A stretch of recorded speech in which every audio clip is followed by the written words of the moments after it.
Hi, my name is Jessica Emily Bansgrove, and I just wanted to share a bit of my story with everyone that does know, doesn't know, and people that know bits and pieces. Alright, so I was born on the 13th of April 1994. I was 2 weeks premature.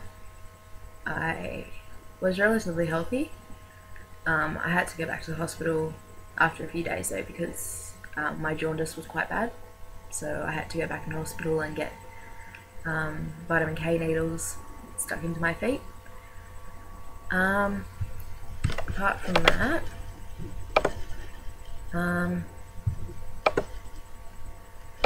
I was fine till I was about 7, and then I started getting pains in my stomach every time I ate. They found out that it was every time I ate, my intestines would twist and shut down. So I was in immense pain every time I ate something for about 2-3 years.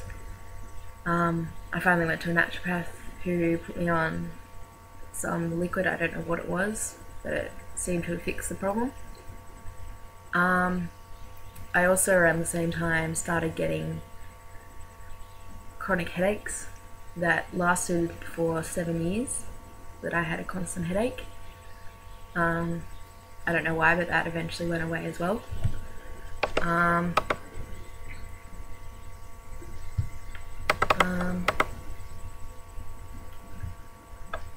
My brother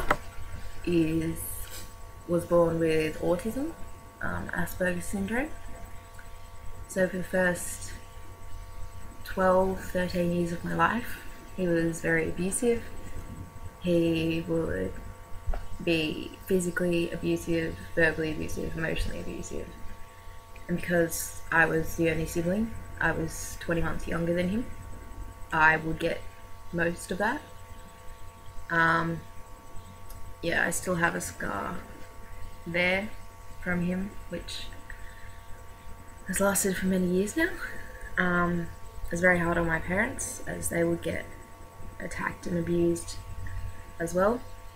I guess it was hard for my brother as well. He didn't quite understand things, and he struggled with thoughts that just came into his head and he would just act on them.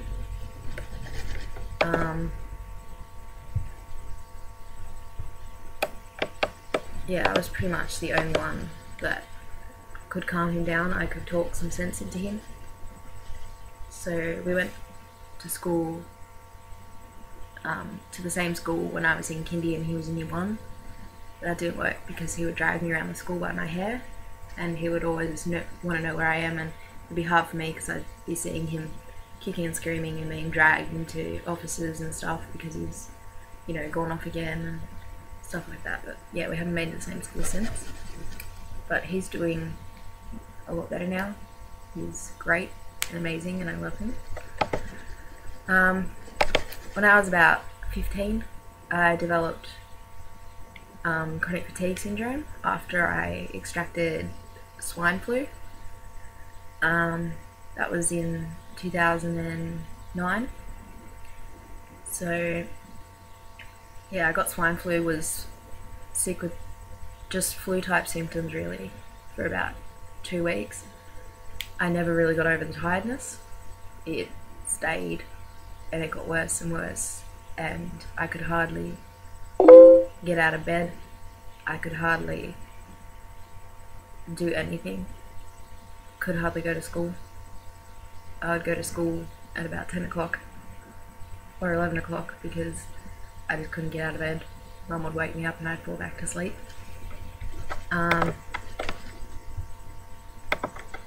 I suffered for that for about a year.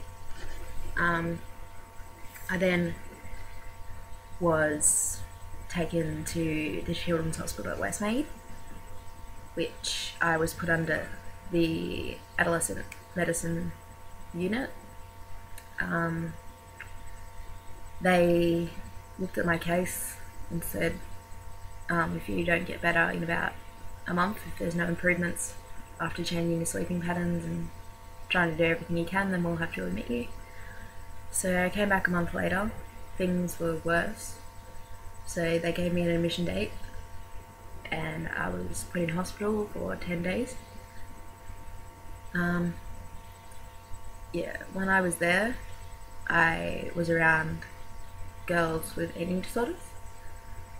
I looked at them and looked at myself and thought, wow, they're so skinny.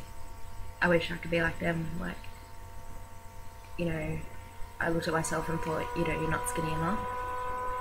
So from that, I developed anorexia nervosa.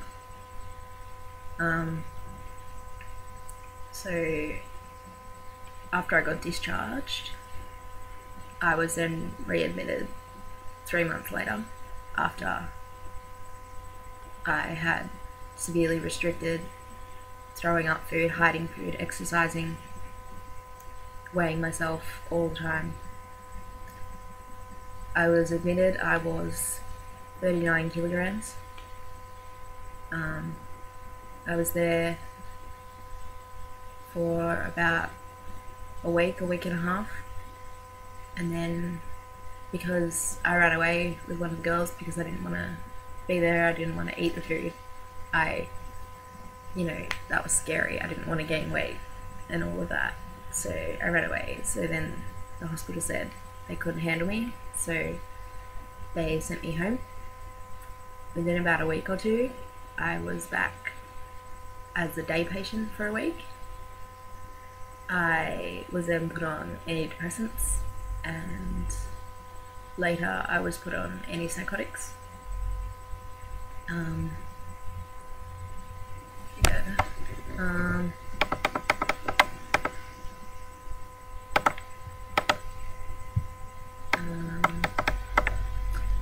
I was then in and out of emergency from, not eating and losing weight and stuff.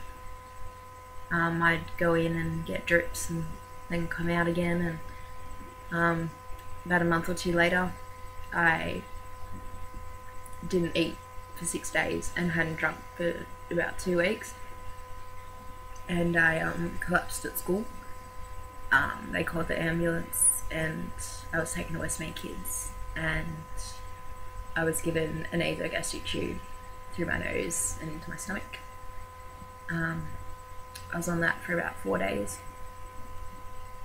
which was horrible. I could hardly move, I couldn't hardly breathe, eat, sleep, turn my head, everything just hurt. Swallowing, talking was extremely painful.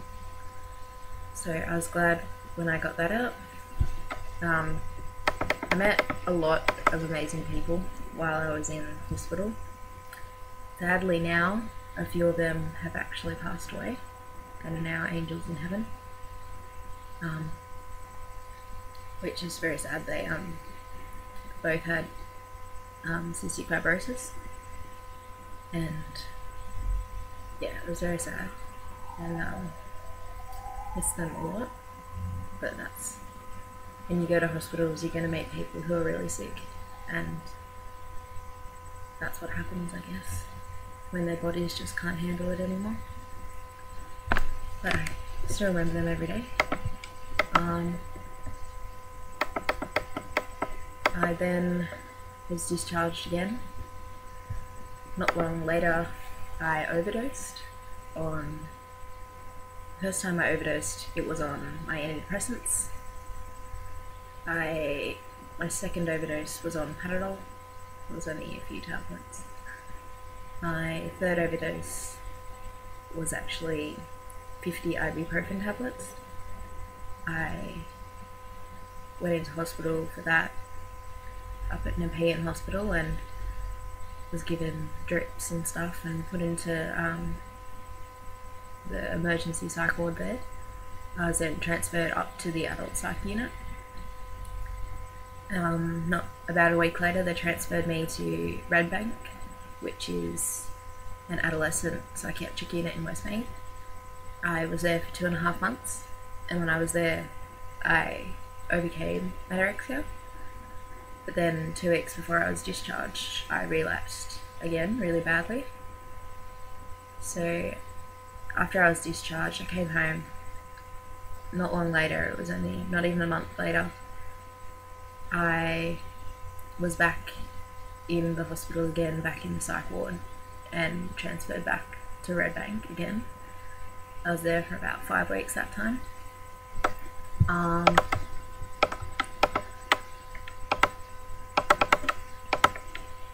Yeah. I overdosed. The overdose I had on Panadol. I actually had voices in my head telling me to overdose. So when I did, I was acting all weird, and Mum figured it out, and so I ran away and went to the police station because I didn't know what to do, and they took me to the hospital. And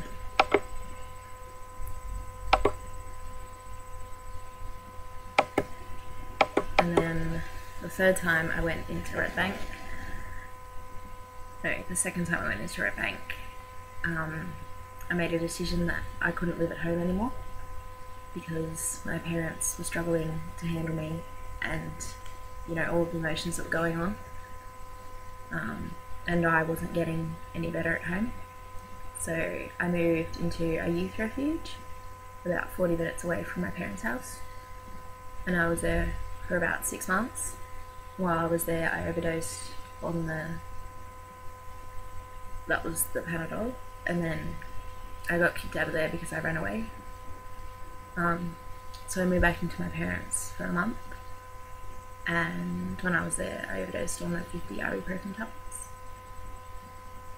And then I was in the adult psych ward for a month, and then found another refuge to live in. I lived there for 3 weeks. I now live in a mental health adolescent group home, which has been really good.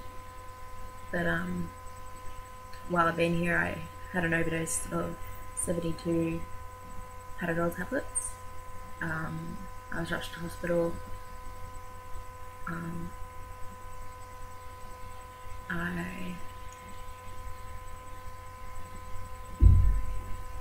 Rushed to hospital, given a drip. I was in and out of consciousness. I was very sick for quite some time. I had to be on a drip, about 3 drips, which was 16 hours long. Was then put in the psych unit for about 2-3 days and got discharged and got to come home. I was in there for my 18th birthday. Not long before that, I'd actually taken mushrooms that were growing in the garden, and they were obviously poisonous, and I got really, really sick, really acutely sick, and was throwing up a lot, and even started throwing up blood, and was on oxygen for a while, and I was only in there for a night, and then got discharged. After that,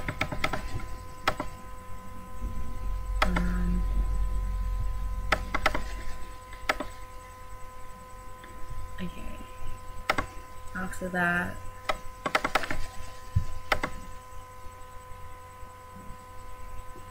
with the Panadol, yeah, I stuffed my liver with the Panadol, and I had to keep an eye on that. My Panadol levels were through the roof. My liver levels were really bad. After I got discharged, I had to have blood tests every day for 3 weeks, and if any of the levels went up, I had to go back into hospital, but thankfully I didn't have to do that.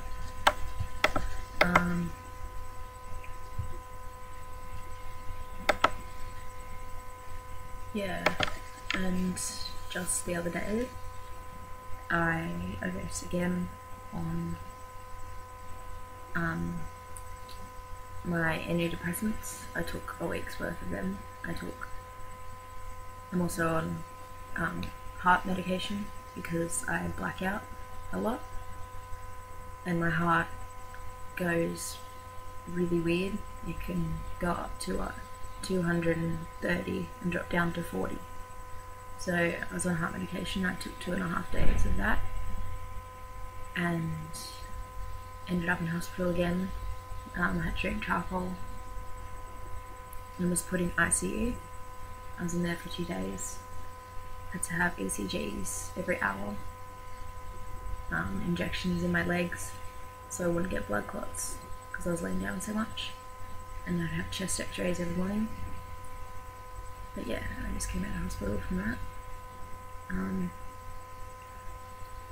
Doing a lot better than I used to. I was on about 10 or 11 tablets a day, but because they just took me off my cardiac medication because I overdosed on it, I'm now probably down to about 8, which is antidepressants, the pill, and antipsychotics. I still go to Westmead Adults for the eating disorder, and I see Headspace once a week and psychiatrist once a month. Yeah, that was my 22nd admission, so I'm hoping there's no more. But my diagnosis is, I forgot to say, anorexia nervosa, chronic fatigue, autoimmune disease, borderline personality disorder, major depressive disorder, chronic suicidality, complex post-traumatic stress disorder, delayed gastric emptying, and premenstrual dysphoric disorder. I try to live as normally as I can, as anyone would. It's a bit hard when a lot of the time you feel suicidal, but I'm still here. I've still got amazing friends, amazing family. Don't know what I would do without them. I don't know where I'd be. But hopefully better from now on. And thank you to everyone for watching. Thank you everyone for support, because it's been amazing. If you want to know anything, just ask.